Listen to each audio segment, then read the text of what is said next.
guys, welcome back to Gideon Stuff. Today, we are finally going to have the finger choil discussion.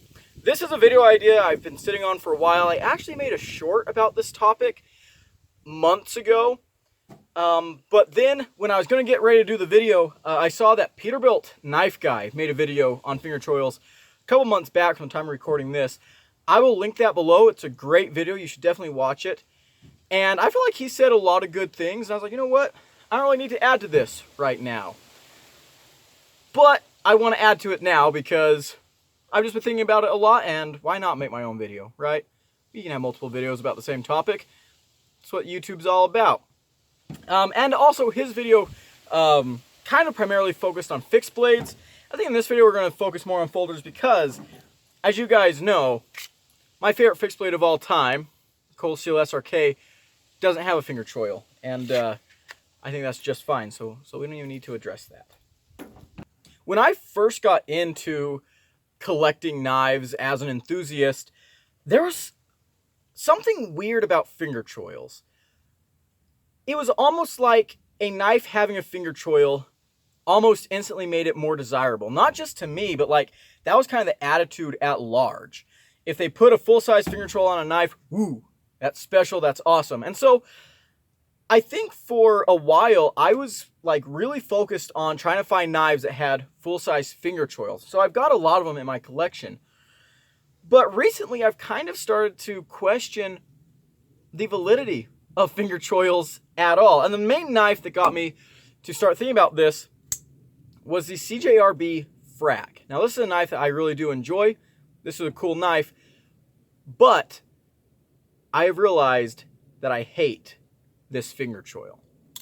So I feel like I'm a pretty well-rounded knife guy. I feel like I've got a lot of experience and knowledge. Hopefully you guys would agree. I feel like I've been able to use my knives in a lot of different capacities. I've worked as a cowboy, as an irrigator, fence builder. I've done construction. Heck, I was a knife salesman for a while. Got a whole video about that. I've worked as a janitor. Grew up on a cattle ranch, was always farming and ranching my whole life.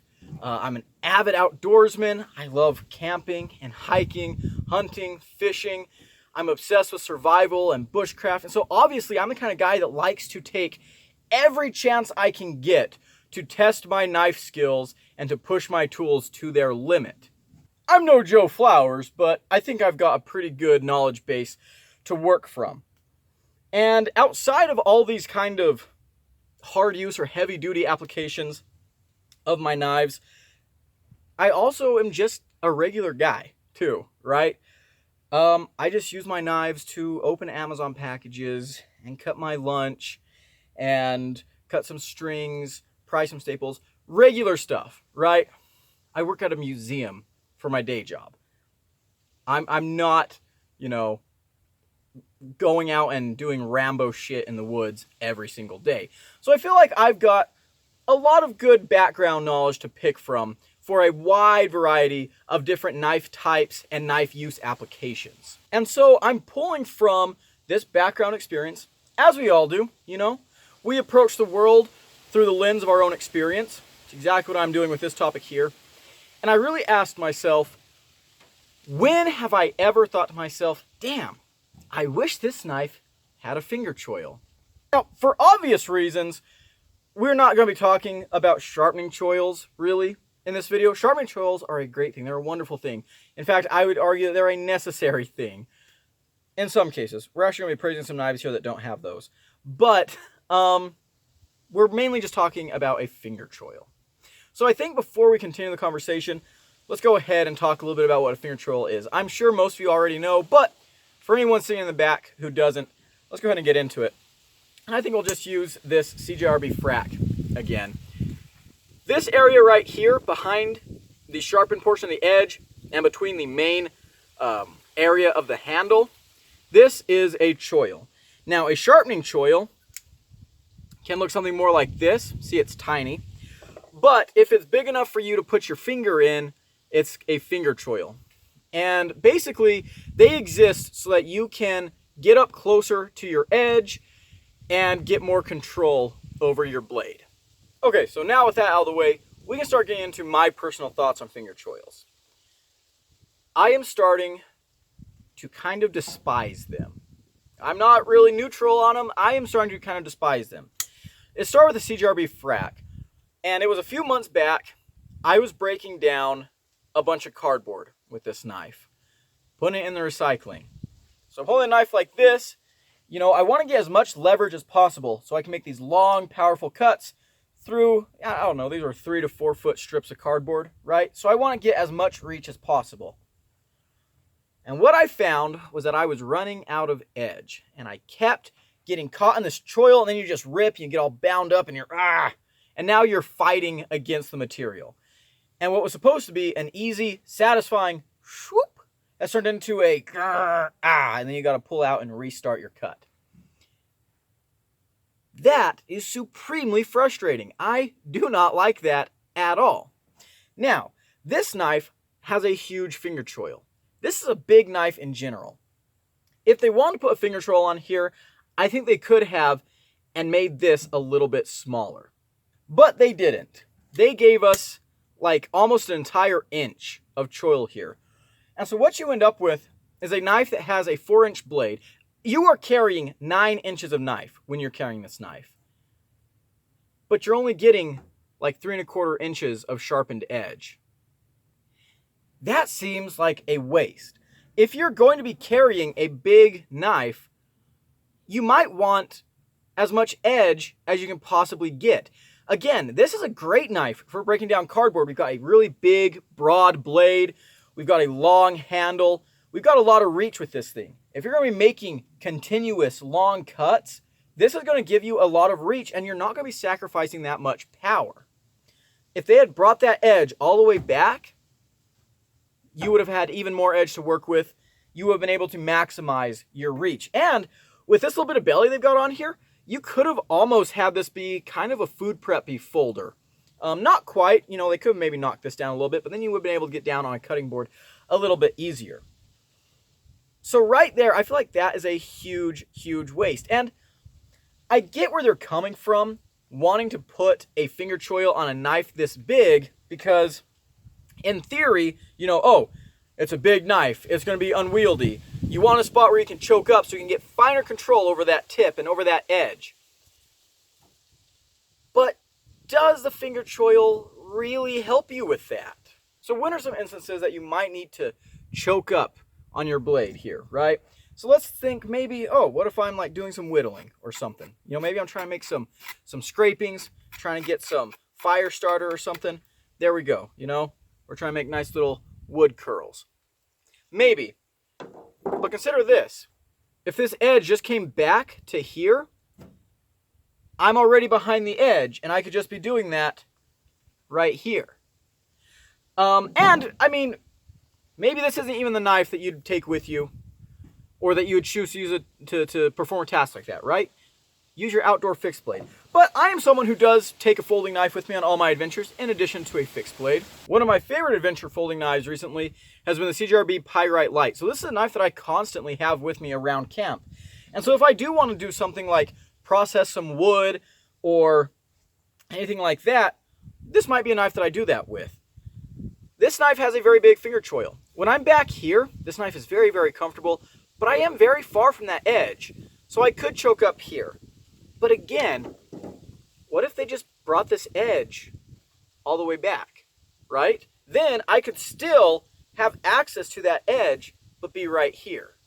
A really good example of this that I've been carrying a little bit recently is this Camillus Classic. This knife, I think, does a great job of utilizing its blade space. Look at that. I am right behind that edge. I've got a little bit of a guard here, but it kind of slants forward. So when I'm holding this knife, I am right behind the edge. And if I want to do some fine tasks, it's not difficult at all. So before I go on too long about the cons, I want to talk about some knives that I think do finger choils right. Namely, Spyderco. Spyderco knows what they're doing with their finger choils. They make them nice and jimped, and they're more like a guard. And the thing that I think is best about them is they have this plunge grind that goes straight down. So when you're cutting something, if you are going to be up in that choil, or if you're going to be back here, that kind of acts as a little bit of a barrier. So material is less likely to slip over into your choil.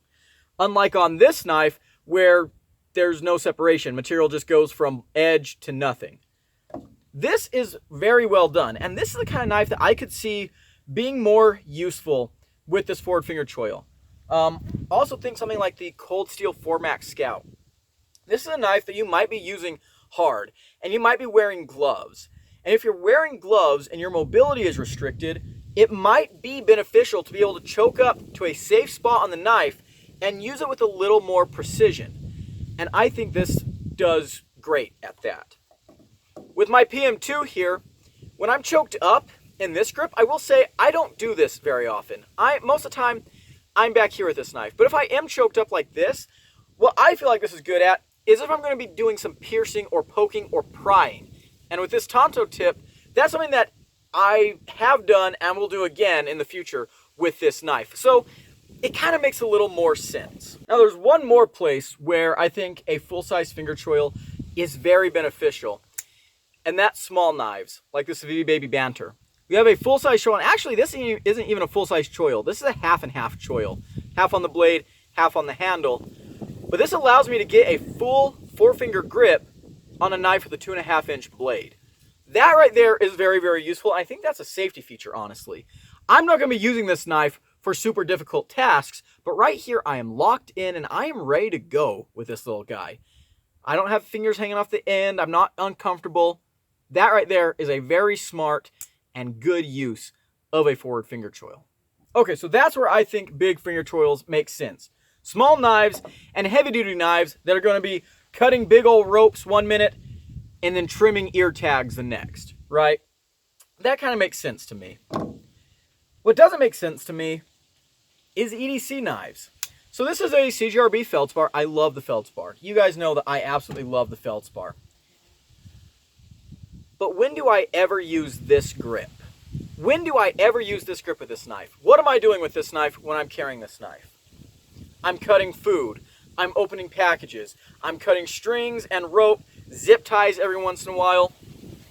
Very basic things where it's basically one cut and you're done. But I could not think of any time where I have choked up into this grip on this knife to use it for something except once. And that was when I was breaking down cardboard and I kept getting caught in the choil. So I choked up into here to avoid that. But right there, I just took away so much reach. Compare this to this. You can't extend it as far. I mean, let's see if you guys can see the difference. There versus there. You lose a lot of reach. So it's not really useful right there. Now, there are times where you might want to get a little bit close to the edge, get some finer control. But get this, watch, this is going to blow your mind. Okay, this is revolutionary. I'm not sure anyone on this planet has ever thought of this before. Let's say that I need to pick at something, right? Like maybe a splinter.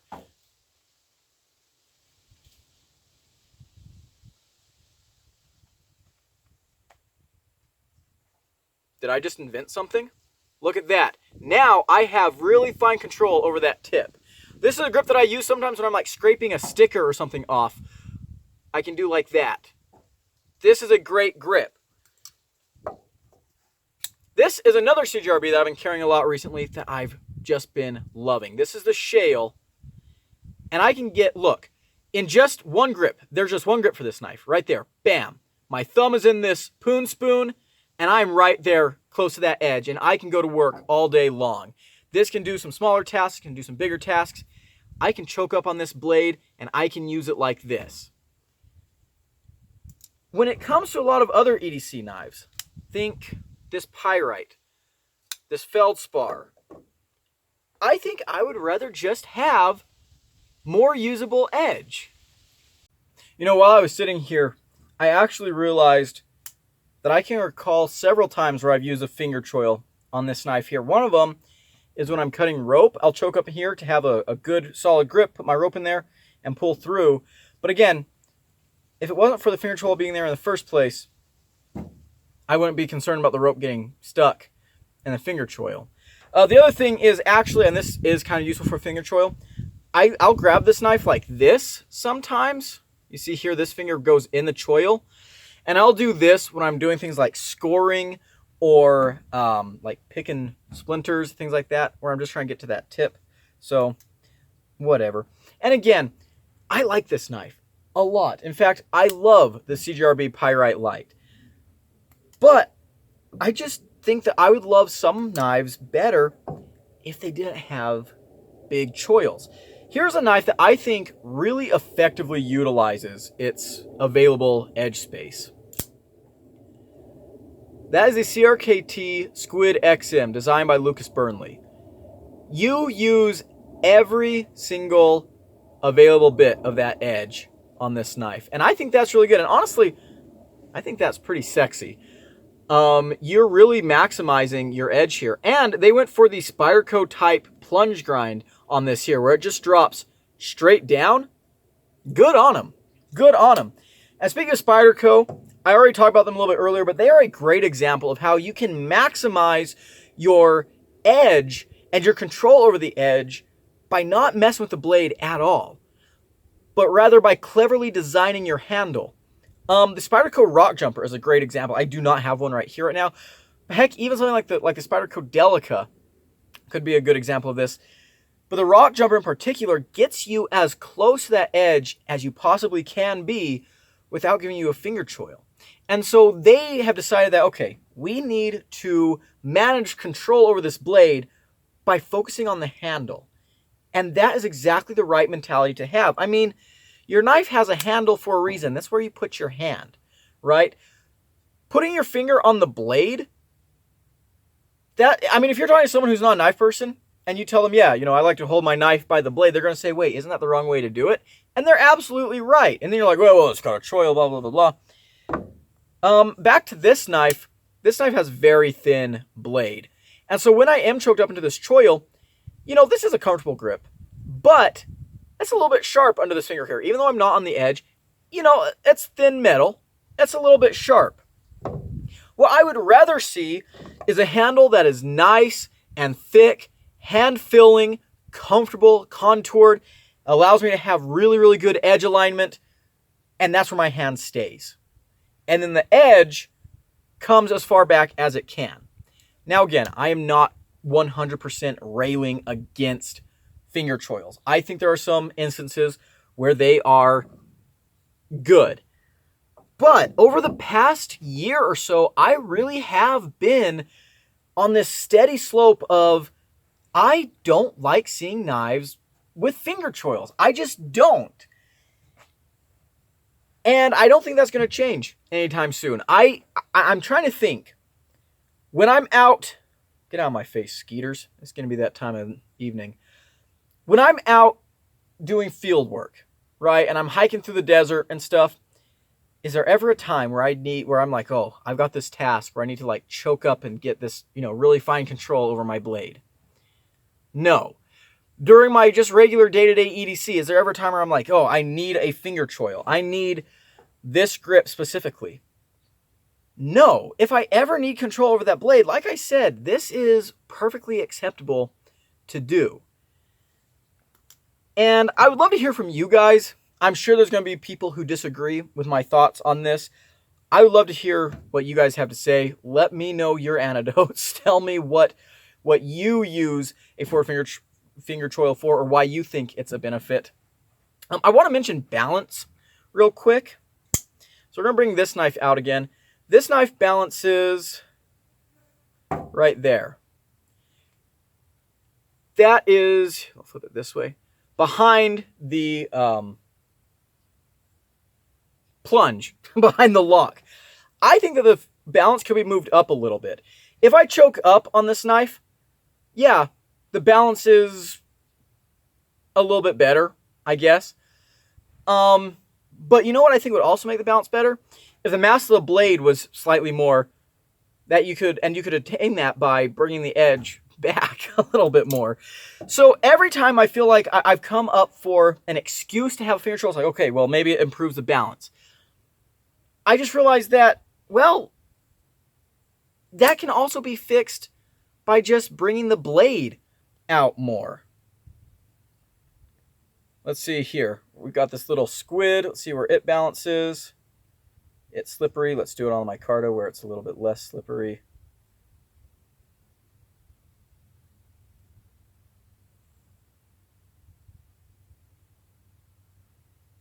Balances right there and kind of lock bar cutout. Right there. Very similar to this guy. A little bit forward. I've got full edge. Now this is going to break my heart, but I've started to think a lot about finger choils while carrying what is probably my favorite new knife of 2024. The QSP Vault. Now you can see here this knife has a kind of half choil. I love this knife. This knife is just about perfect. The ergos back here are fantastic. If I choke up, the ergos are a little less fantastic.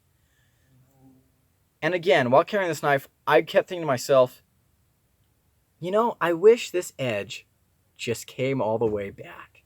I don't really think I need that choil there. Now, it does not detract from this knife that bad. I still love this knife, but I do kind of wish that it did not have a choil. The other thing is this just isn't a super versatile grip right here. There's not a whole, you don't have a whole lot of movement with the knife. I mean, if I hold it back here, so like a little bit of a, it's gonna be here, let's do it like this. A little bit of a wrist flick. You know, we got that much movement. Here, not really a whole lot. I mean, again, like, I guess if you're whittling or carving, like maybe you're making notches in a tent stake or something, I guess maybe this will help, but I mean, again, I feel I can do that just as easy with this knife here. Guys, I've come to the conclusion that I don't really like finger choils on folding knives at all. And maybe I'll change my mind in the future. I really don't think so. Again, I have some knives that I absolutely love with finger choils. I love this knife. The Feldspar, I'm always going to love the knife. This knife, excellent knife. But I will say, recently, I've really been gravitating towards knives that don't have forward finger choils. And they've been a lot more attractive to me, and that's what I've been wanting to pursue and spend my money on. So, again, I'd love to hear what you guys have to say in the comments down below. And then we're going to go ahead and close it off for this video. Big shout out to my channel members at the cowboy level. I really appreciate everything they do. If you want to become a channel member, there's a link down below. You can click and join there. For the rest of you, thank you so much for watching. If you enjoyed this video, leave it a like, comment below, and subscribe. I've been Gideon, and I'll see you in the next one. Adios.